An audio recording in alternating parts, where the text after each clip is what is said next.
What's good, Grand Rising? We up in the morning. This is K, the Alchemist. Y'all get it. Y'all need to get him to the show called Full Metal Alchemist. Great fucking show. Full Metal Alchemist Brotherhood is the shit. Real talk. But it's time to escape the fucking matrix. And the only way to break out is to look within. Embrace your power. Now, these past couple videos or past couple lives, I've been, let's just say, on the spiritual revolution. See, yes, I talk my revolutionary shit, fuck the government, destroy them all, but that's in the physical realm. Now let's go into the spirit realm and do the same motherfucking thing, y'all. We are warriors. Real shit. This shouts out. Let's get this out the way. Let's get this out the way now. Shouts out to We Are Awake TV. Because you've been on this subject forever. You know, maybe go back to my notes. Maybe go back to the shit I used to watch, the shit I used to fuck with. So shouts out to We Are Awake TV. Shouts out to Look Within. Because today, we got to look within to break out of the matrix. Do you want to know what the matrix is? Yes, Morpheus. Matrix is a prison that you cannot see, taste, smell, or touch. Do you think that air you're breathing, nigga? I know Kung Fu. Show me. But anyway, let's get off into it. I don't got too long. I got to head up out of here and pick up some bread. So, can't be here too long. We're about to talk about your inner power. And your inner power comes from words. Words are spells. This is why we get the word spelling. You know, spelling, spells, get it? Casting, you know, spell casting or broadcasting. Get it? Spells. So let's go.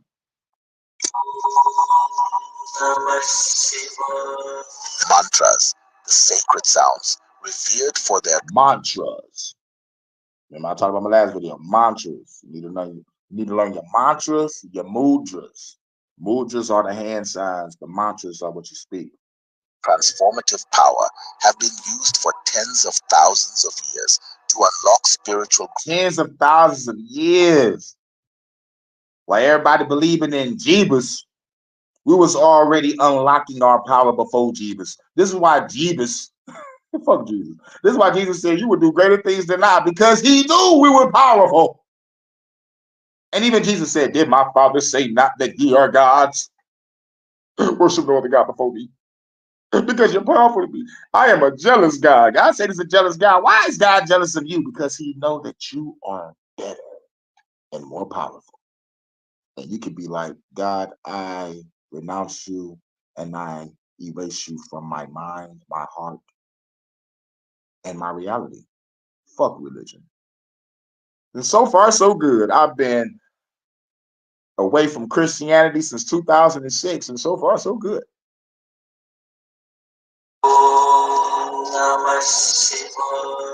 mantras, the sacred sounds, revered for their transformative power, have been used for tens of thousands of years to unlock spiritual growth and healing. However, could these ancient chants be a double-edged sword capable of both elevating and destroying your spiritual progress?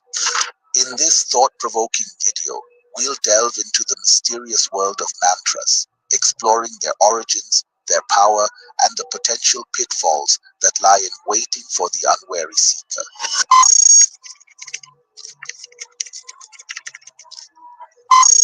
The history of mantras is a tapestry woven from the threads of countless cultures and spiritual traditions, each with its unique understanding of the power of sound.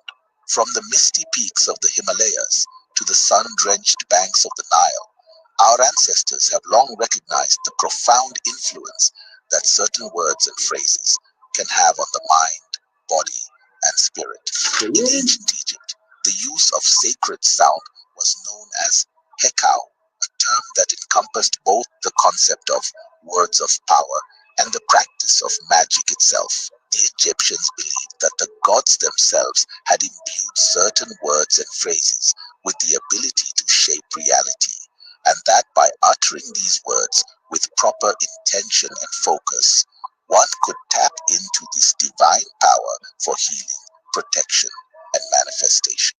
Exactly. Like I said before, when you really focus, let's say you put your hand on your door in your house, the front door and the back door, and you see a protection aura come from your hand to protect your place.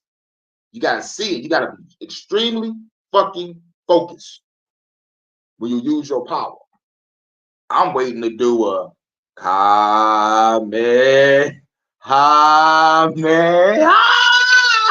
bring the fucking nigga up. Fuck the government. The most famous example of Egyptian hekau is perhaps the seven vowels of creation, a potent chant that was believed to contain the vibrational essence of the universe itself. According to legend, this chant was used by the god Tehuti Tahuti. to bring the cosmos into being, and was later taught to the pharaohs and priests as a tool for harnessing the power of the divine. As you contemplate the idea of words as magic, consider the implications of this belief.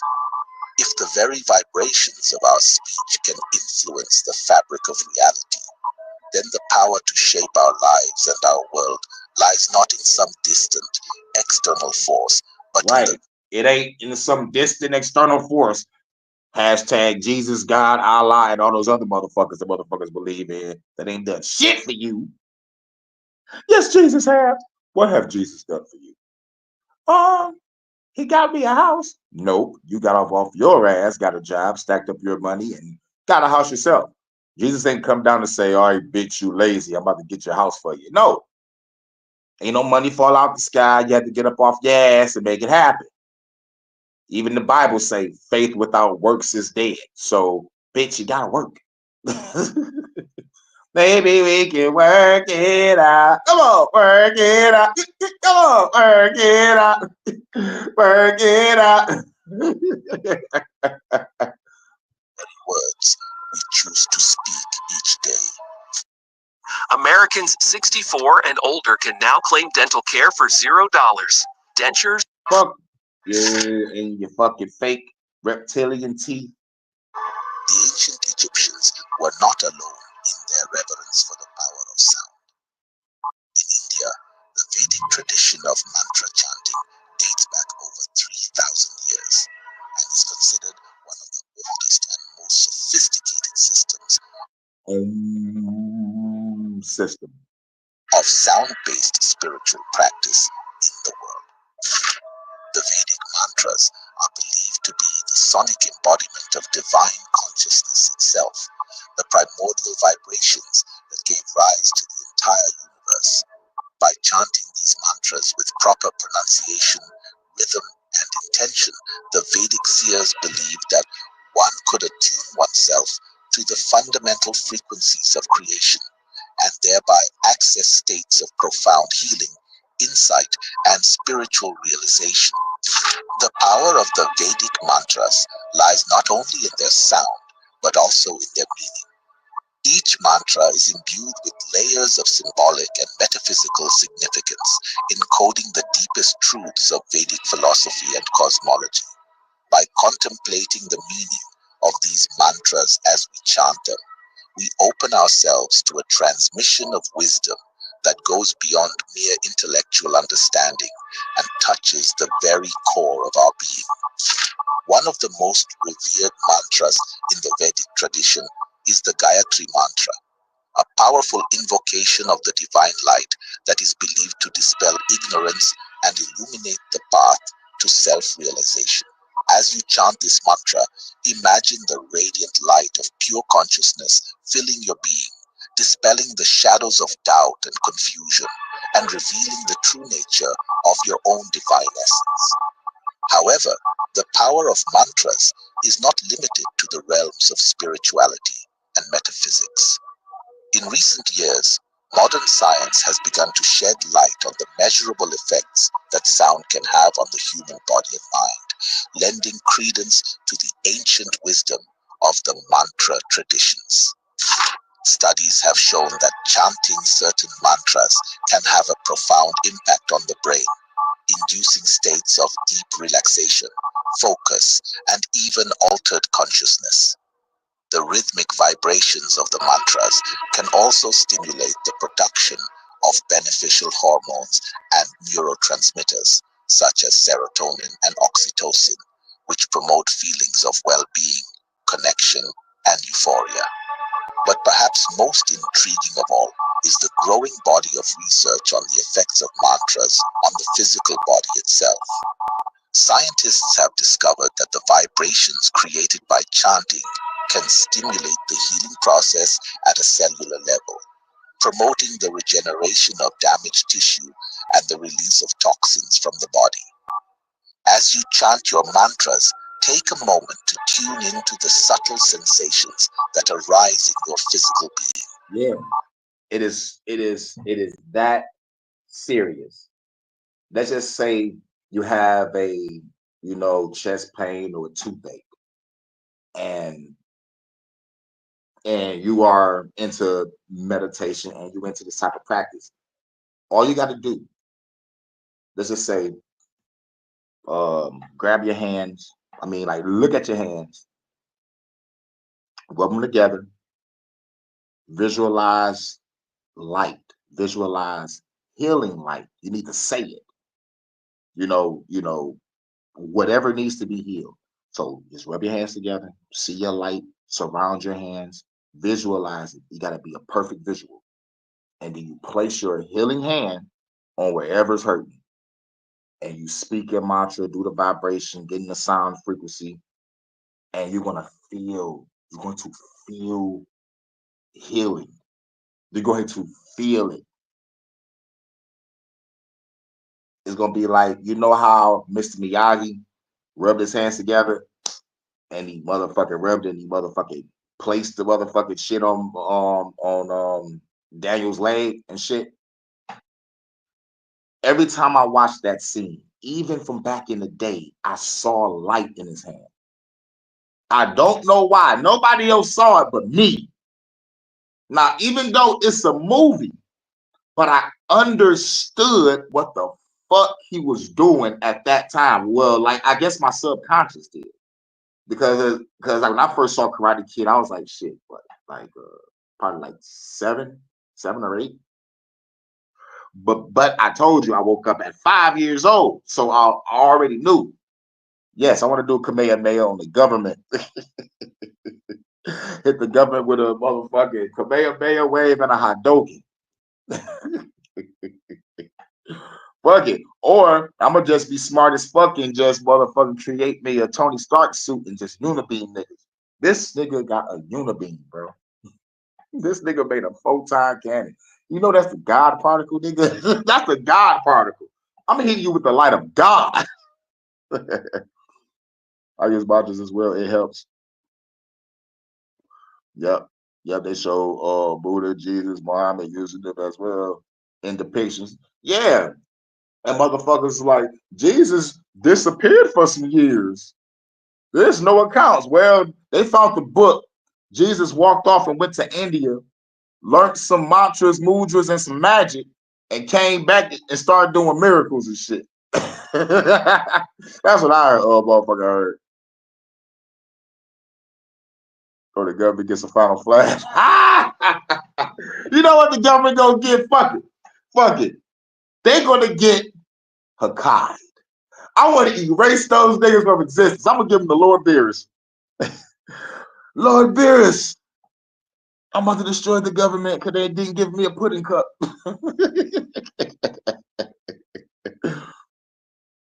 Mudras. Yeah.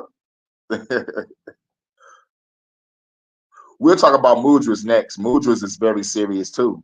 It's basically spiritual gang banging. Throwing up gang signs and shit, but it's really motherfucking really tapping into your power. Niggas gang banging. Niggas gang banging in the spirit world. Because I forgot which fingertips is earth, fire, wind, water, and I think one of is spirit. So yeah, we got the 5 elements on our hand and shit. Sensations that arise in your physical being. Notice how the vibrations of the sound seem to massage your internal organs, how the rhythm of your breath deepens and slows, and how the pulsing of your heartbeat seems to synchronize with the pulsing of the universe itself. In these moments, you are not just chanting a mantra, you are becoming the mantra, merging with the divine vibration that underlies all of creation. If you're ready to learn more on mantras, Exactly. That's exactly what they said. Yep. It's so many words. And so many words. Yep. There's certain mudras for healing, certain mudras for like for a lot of shit. Yep. It's good. Shouts out to Bronze. Reading this bitch talking about using our power in words, sounds, and frequencies. Tums. which ones to use, then like and subscribe. It helps us grow, and we help you grow as well. Now, I've got more things to tell you.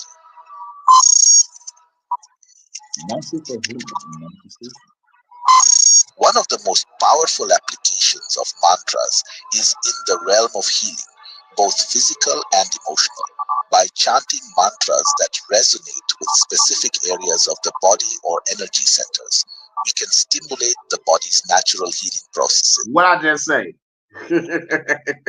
I said, see yourself in your healing hands, see the light around it, place it on the area that needs healing, see that shit activate, feel that shit activate, say your chants, and you're good. Real shit, you're good. He likes it. Hey, Mikey. And promote greater balance and harmony on all levels.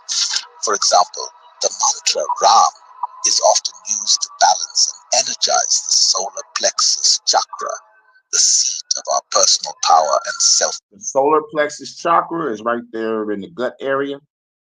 Right there, it's the power. It's where your power at when it comes to the chakra system. The root chakra, sacral chakra, solar chakra, heart chakra, throat chakra, third eye chakra, then your crown chakra. But the solar plexus is the third one, right there, the stomach region. It's the seat of your power. By chanting this mantra with intention, we can release any blockages or traumas that may be holding us back from stepping into our full potential and cultivate a deep sense of confidence. Rise ain't modded. I could have sworn he was modded. This is another channel. I know your other name is modded. Well, I guess I gotta go mod that. I gotta go inside of the fucking settings and shit. But I gotta do it on the phone that I'm doing the live on. But yeah, I could have sworn everybody in this motherfucker is motherfucking who was modded. I could have sworn everybody was modded. But I'll mod y'all for sure, for sure. Thanks for letting me know. Good looking out. Courage and self-worth. Similarly, the mantra Yam is associated with the heart chakra, the center of love, compassion, and emotional healing. By chanting this now in the heart chakra, now there are spiritual Christians out there that I deal with. They deal with me too, and they follow meditation, but like they follow the Jesus frequency only. Like open up their heart chakra, stay in love and joy and peace. You know what I'm saying?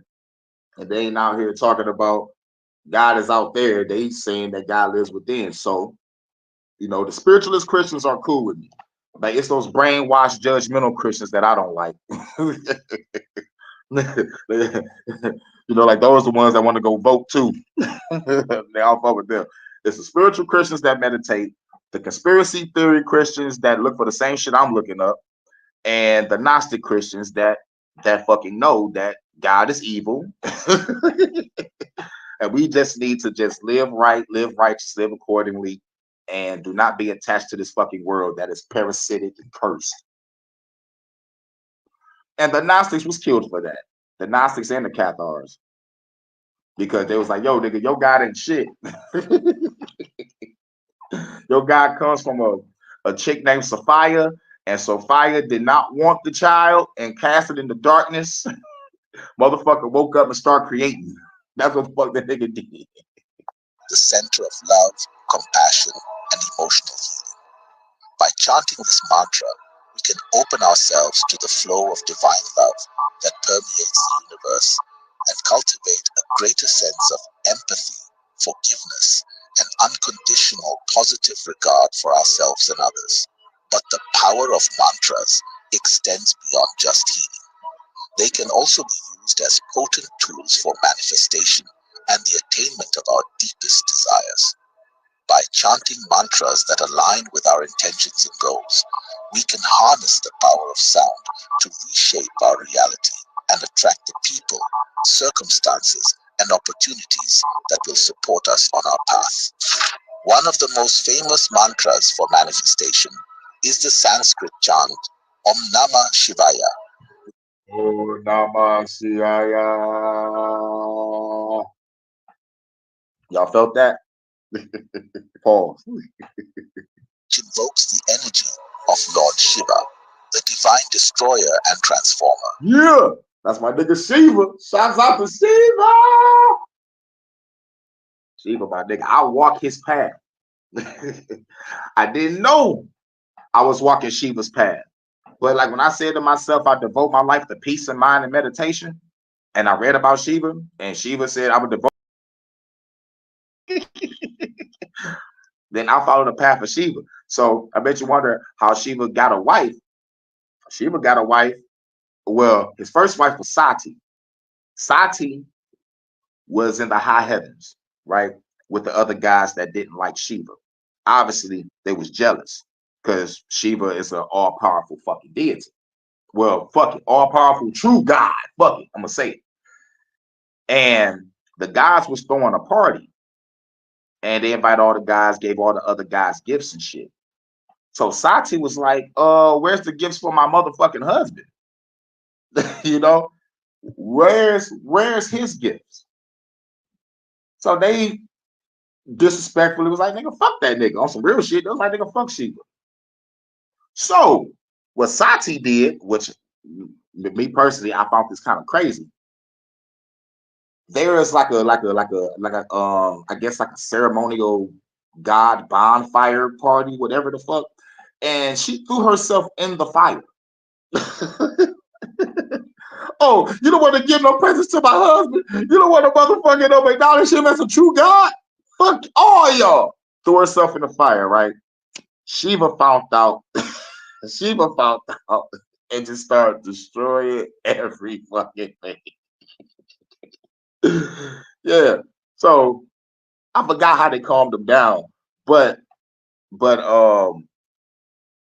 after the incident, like he devoted his life to peace of mind and meditation. It's like, all right, I'm gonna just chill. So a father had a daughter named Parvati, and he told Parvati to go serve Shiva during his meditation. So she, used to just come through, say what up, and ask can she serve. Shiva like, no, bitch, get the fuck on. But thanks for the food though. So there was one point, she just kept doing it, and Shiva was just like, this bitch keep on coming back, and I keep on blowing this bitch off. And then suddenly she did something to show her real true devotion to him. I don't know what she did, but it made Shiva look.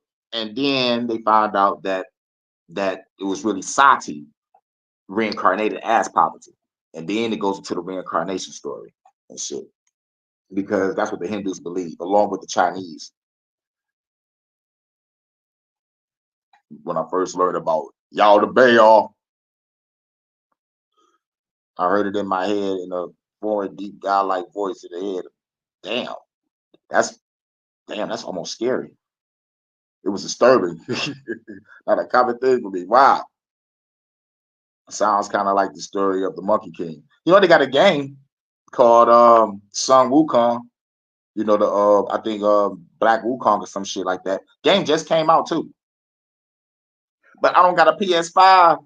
I'm waiting till that bitch drop down to 250 at a pawn shop. The energy of Lord Shiva, the divine destroyer and transformer. By chanting this mantra with a clear intention in mind, we can release any obstacles or limitations that may be blocking us from achieving our goals and tap into the infinite creative potential that lies within us. Another powerful mantra for manifestation is the Lakshmi mantra, Om Shrim Mahalakshmiye Swaha, which invokes the energy of the goddess of abundance and prosperity. By chanting this mantra regularly, we can attune ourselves to the frequency of wealth and success and attract the resources and opportunities we need to thrive in all areas of our lives. But the true power of mantras for manifestation lies not just in the words themselves, but in the consciousness behind them. As we chant these sacred sounds, we must do so with a clear and focused intention, a deep faith in the power of the divine to bring our desires to fruition, and a willingness to take inspired action in alignment with our goals. In this way, mantra practice becomes not just a tool for personal transformation, but a means of co-creating our reality in partnership with the divine. By aligning our own will with the will of the universe, we open ourselves to a flow of grace and abundance that is truly miraculous to behold. Comment below. So PS4 works just fine. I'm not spending that extra for some shit I've touched 4 hours only a week. Exactly. You just practice the Lakshmi mantra with me. It hurts me to see that a lot of fellow seniors are not aware of this completely free $3,200 prepaid. Scam. Comment below if you just practice the Lakshmi mantra with me.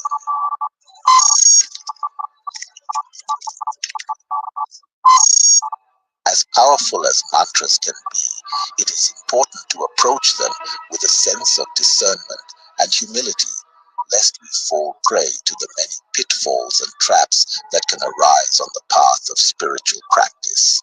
One of the most common pitfalls of mantra practice is the tendency to become attached to the form of the practice itself, rather than the deeper spiritual truths it is meant to reveal. This can manifest as a kind of spiritual materialism, where we become more concerned with the number of mantras we chant or the precision of our pronunciation than with the actual transformation of our consciousness. In this state, mantra practice can easily become just another ego-driven pursuit. Yep. Now we gotta be careful because there's a lot of ego-driven spiritual people out there. You know what I'm saying? Oh my God, I gotta do this shit 3 times. Oh my God, I gotta say this. Oh my God, you fucking up my alignment and with my energy. You know what I'm saying? I've seen those type of people also. You know, it's like, but it was like they was probably in their beginning stages, but I've seen some older cats with all that shit too. So I was like, all right, yeah, just another form of ego. Because now, like they'll get to the point where I'm better than you because I'm spiritual. Your ass is a retard. You know what I'm saying? So try not to get to that point. Like the goal is just like do it for you. You know what I'm saying? Like do it for you, unlock your power. You are the God, the goddess. You know what I'm saying? We don't gotta let nobody know that we do this shit. But when the subject come up, and it will, they be like, "Are you religious?" Nope, I'm spiritual. And oh man, it's just crazy out here.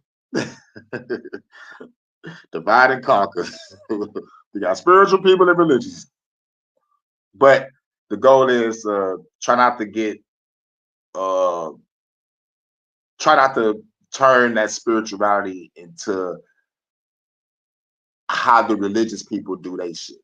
Because I seen spiritual people do the same shit Christians do, you know, and it's like, goddamn, you know, it's like the goal is just to, you know, do that shit in the comfort of your own home, or maybe at a park, or maybe by the water, and then when you're done, go back into life and live accordingly, you know. Feeling superior to others or proving our spiritual worth. Oh no, shouts out to Bronze Bird. It's been a minute. It's been a minute. Welcome back. Welcome back. Yep, you create your own rituals as well. Exactly. It could be as simple as having a fire once a week or to take time to self-reflect. Yep, exactly. Exactly. We did it today. Your loud word make the work day go fast. Hell yeah. But true spiritual growth requires deep humility and a willingness to let go of all sense of self-importance, recognizing that the power of the mantras comes not from us, but from the divine source that flows through us. Another pitfall of mantra practice is the belief that simply chanting mantras is enough to transform our lives, without putting in the necessary work to change our thoughts. There we go. Like, there we go. Without putting in the necessary work. Even in the spirit world, faith without works is dead. You know what I'm saying? You know what I'm saying? Like, everything kind of has to go together. You know what I'm saying? If you want a stronger body, you speak your mantras and you do your mudras for a stronger body. But to put in the work, that's eating right. That's exercising. That's the physical part. You already got the mental part, spiritual part down packed. Now you got to get the physical part right, so it can like be fully in line. And actions. While mantras can certainly be powerful catalysts for change, they are not a magic bullet that can instantly solve all our problems or make us enlightened beings overnight. True Right. transformation. Because Rome was not built in a day. This shit takes massive build up. Now, like, you know, like my last video, you know, like I said, like my the fucking fire happened in 2017. I've been at my crib for like I guess like 2.5 years at the time, around like 2015 and shit. So all that build up, all that magic in my home, it was like it was just over time. Like, I guess, you know, like basically if I would have did that shit like a day before the fire, I probably would never had an apartment. But all that build up over years on a daily basis and just staying focused, staying true and determined to peace and protection, peace and protection. Every room from closet to cabinet, peace and protection. Seeing a gold aura, seeing the orb around my home. You know what I'm saying? Then I walk out, be like, all right, time to go to work, time to go out into the world. You know,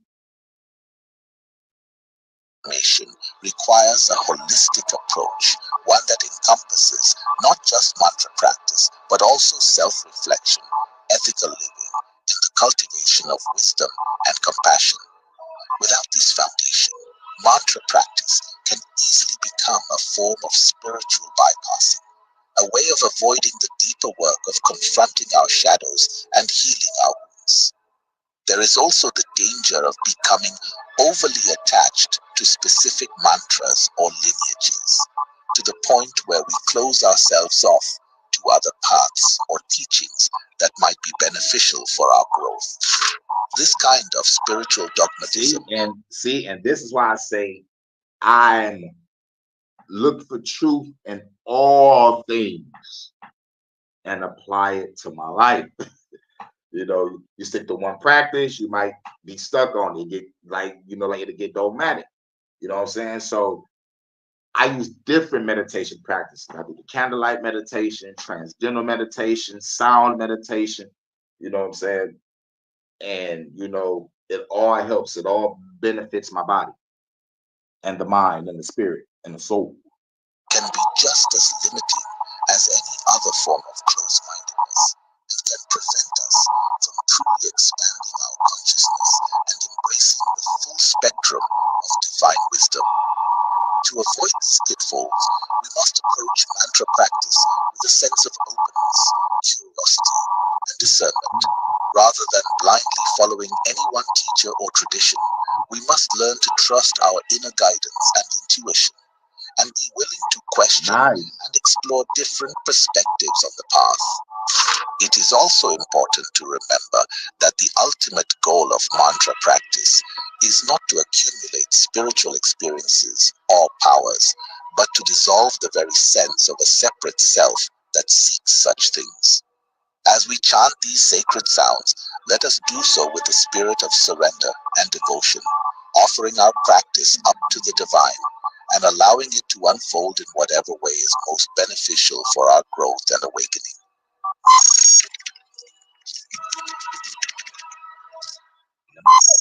The path of the mantra is rich with potential for healing, transformation, and spiritual realization.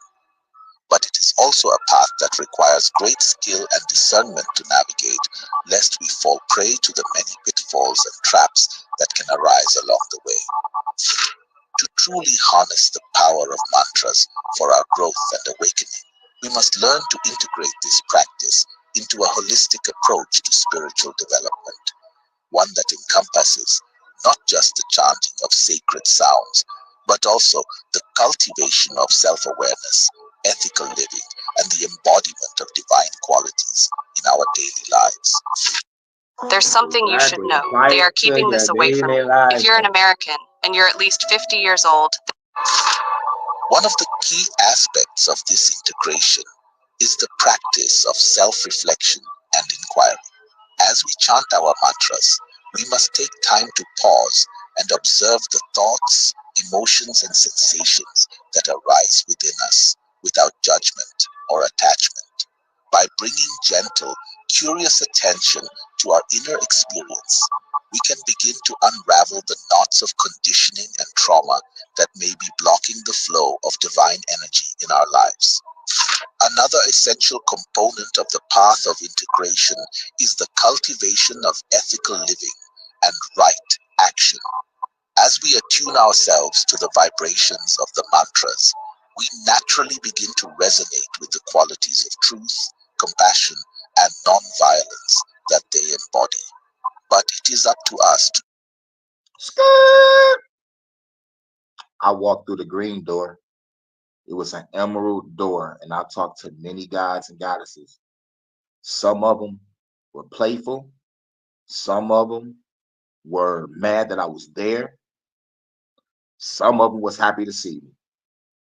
But I just walked and I observed, talked to a couple briefly. But it was mostly just like walking. My homeboy, shouts out to Rayman, he saw the door. And he said there was a whole bunch of wind under it and it was pushing them back. I was like, nigga, that was the door. Because like when I was reading, I forgot what I was reading, but they say you will see a purple door, you will see a green door, and I forgot what other doors you see. But the green door stood out because it was emerald door. He said like that's where the gods and goddesses was at. And he said a purple door, I forgot what was behind that. But I told my boy, like, nigga, next time you go to that realm, open that door. Because yes, the door was massive and I just pushed it open. It was a little tough, but I pushed it open. But he said like he felt the pressure, the fucking motherfucking wind coming from it. Me, I felt heat. Like it was a whole bunch of heat coming from the fucking door. But he narrating sounds like, dude.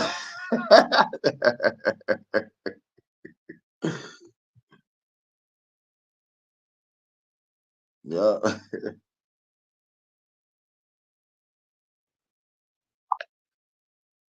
Go back.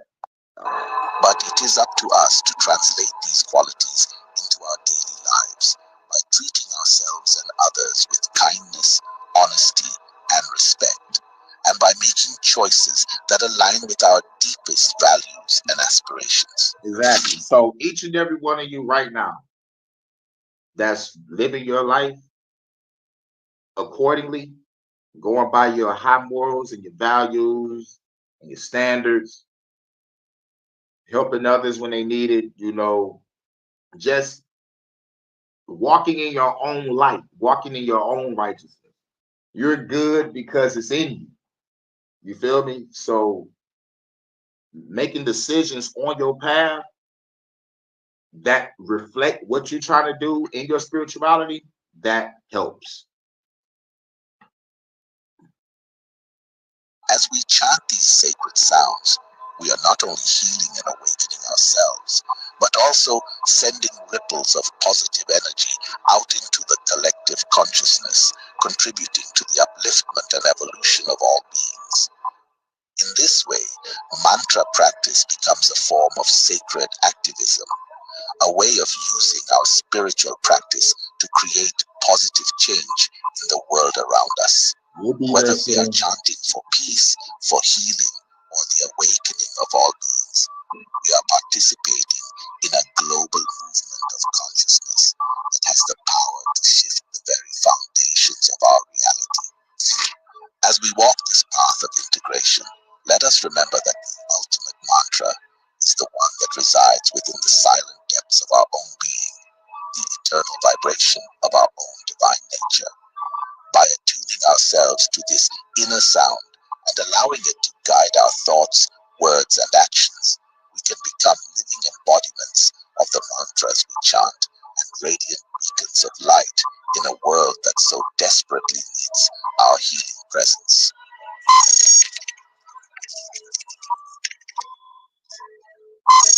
The path of mantra is both profoundly transformative and deeply challenging, requiring us to confront the shadows and limitations of our being as we seek to attune ourselves to the divine vibration that underlies all of creation. As we have seen, mantras are not just pretty sounds or magical incantations, but powerful tools for healing, manifestation, and spiritual awakening. By understanding the science behind these sacred sounds and the ancient wisdom traditions from which they emerge, we can begin to harness their power for our growth. For a time, I was afraid I would vibrate out of existence. Then I came to a conclusion. It's not worth leaving my family in. I'd rather stay with them. I feel more suffering leaving. Boop. There's a certain joy you get from living through the suffering and showing others it can be done. It took me back to an old perspective I had.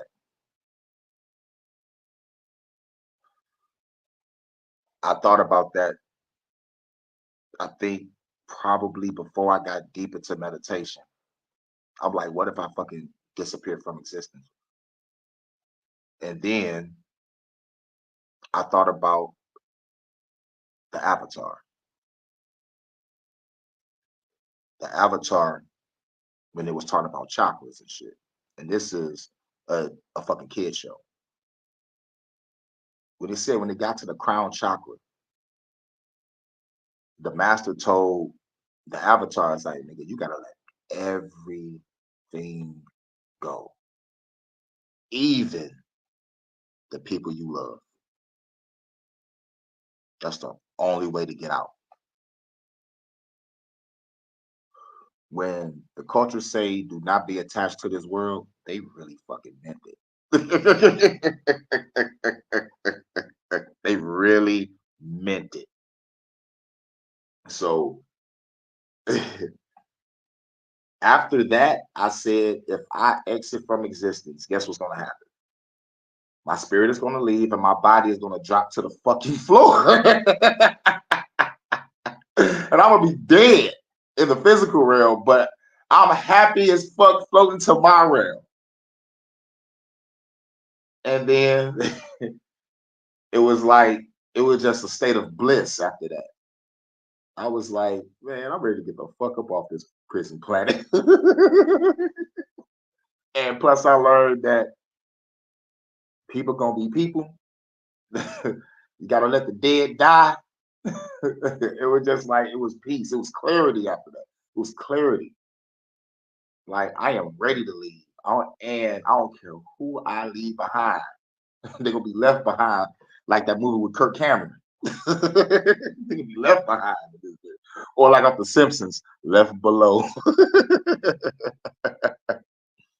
But I I feel where you're coming from. I feel where you're coming from. What's good? Shouts out to Warrior. Let's see. Everything. Yep. Let everything go, even the people you love. Yep. Yep. It's your choice to teach. Might as well be aligned with the simulation. You're talking to a nigga that want to destroy the simulation. You know that, right?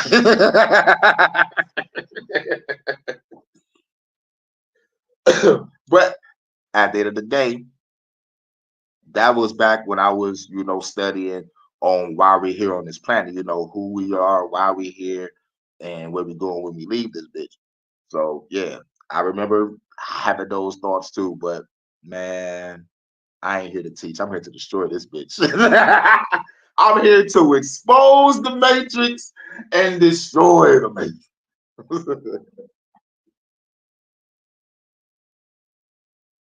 Who's with me? Who's coming with me? Yeah, man. Freak out, man.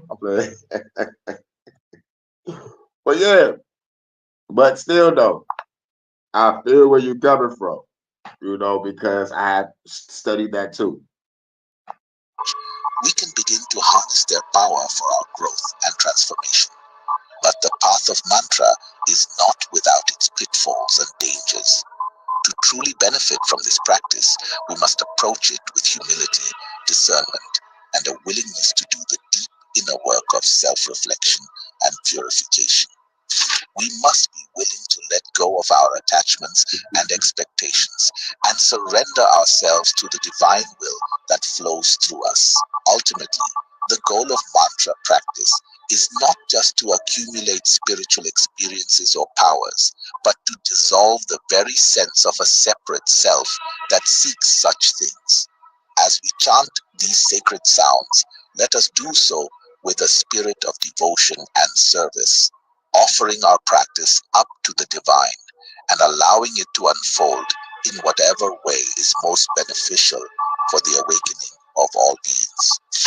As we walk this path of integration, let us remember that the power of mantra lies not just in the words themselves, but in the consciousness behind them. By aligning our own will with the will of the divine and embodying the qualities of love, compassion, and wisdom in our daily lives, we become living mantras, sacred vessels through which the divine can flow and manifest in the world. And we are the divine. Now, when it comes to these practices, do what works for you. Because when you try out the practices, whether mantras, mudras, different types of meditation, you're going to feel what works and you're going to feel what doesn't. So you can be like, all right, that system don't work for me, but I felt something with this. Let me expand on this. Then you expand on it, it gets better and better. You find another type of meditation, you find another type of mudra or mantra, like whatever resonates with you. You are the divine, your divine essence, your divine spirit. Love, compassion, wisdom, you walk in that. You know, we will be walking mantras, we'll be walking vessels. This crazy ass wretched evil people on this planet want us to be in a constant state of fear, depression, stress, and anger. And yes, I'm angry most of the time, but this is why my meditation calms me down. And I learned to direct my anger and put it in my music. You feel me? So it's like channeling that shit is just fucking wonderful. I just motherfucker lay it out and I feel better. So in conclusion, shouts out to everybody coming through. I gotta go ready to pick up some money. I might come back and go live again. It all depends. But shouts out to everybody. And meditation is key. Meditation is key because I prayed all my life. Jesus ain't show up and say nothing. I ain't even see an angel. I ain't even see a devil or a demon. All I saw was people act a goddamn fool. But the moment I start doing this meditation shit, or the moment I start walking the path of peace of mind and meditation, and focusing on the betterment of myself, man, shit got better. Not saying that there ain't gonna be no trials and tribulations. There are, but but you like in the state of meditation, and if you got a path, this shit ain't gonna affect you. Like it might affect you a little bit, but it's gonna be like you're gonna be so caught up in your zen and in your zone, then you're gonna pay no mind. And of course we gotta deal with the gang stalking shit. But once you walk past and live your life like nothing, like like they don't affect you, they gonna go home. You know what I'm saying? Because at the end of the day, these gang stalkers got no life. Most people out here are NPCs with no life. You are the only one that got something going for themselves. So you are the truth. You are the fucking truth. So shouts out to everybody. Shouts out to everybody coming through on this day. Good day, sir. Good day to you and everyone in the chat. Shouts out to Jada Mindset. Shouts out to Look Within. Shouts out to Royal and Loyal in the building. Who else was in here? Shouts out to Bronze Bird. Welcome back. It's been a minute. Shouts out to Jay Phillips. I gotta mod you up. I gotta mod Bronze up. Bronze up. Shout out to Jay Phillips, Bronze. Who else was here? I saw Big Dog Philly OG here. What Big Dog Philly OG at? There we go. Shouts out to Big Dog Philly OG. Yep, shout out to everybody coming through. This was Searching for the Truth live, part 3. We're talking about words having power. Your words are power. And they're weapons. Understanding. Spelling. They call it spelling for a reason. Spells. You know what I'm saying? So that's a spelling itself. I put the spell of protection on me. You know what I'm saying? They like Final Fantasy. They can put the shell on, put the protect on, throw the reflect on.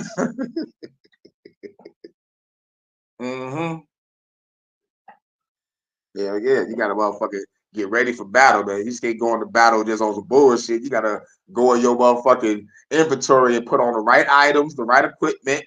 Make sure your spirit level, your attack level is high. And go out there, visualize an attack.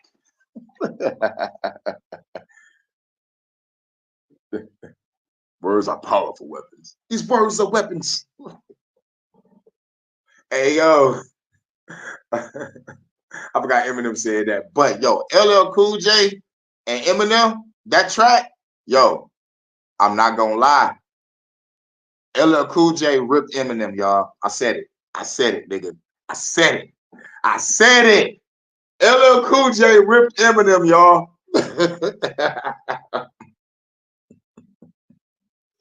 And don't think just because Eminem had the last verse and he was rapping longer.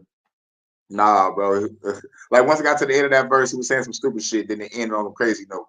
I'm like, nah. LL Cool J ripped that nigga, bro. Go listen to the track, LL Cool J and Eminem. I forgot the name of the track, but LL Cool J ripped him, dog. All right, you know what? I'm not gonna say it like that.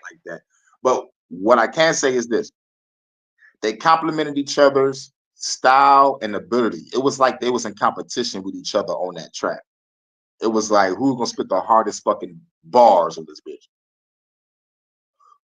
But to me personally, LL Cool J won. Personally, I can't say that he ripped him. Now you can say that Eminem ripped Jay-Z on the Renegade. You can say that, Definitely. But yeah, this track was pretty cool. But let me get up out of here. Gotta get ready to go pick up some money. Here we go. Here comes the money. Money, money, money, money, money, money, money, money. Dollar, dollar, dollar, dollar, bling, bling. Shane McMahon. All right, so fuck it. How we gonna end this? Fuck it. Mic check.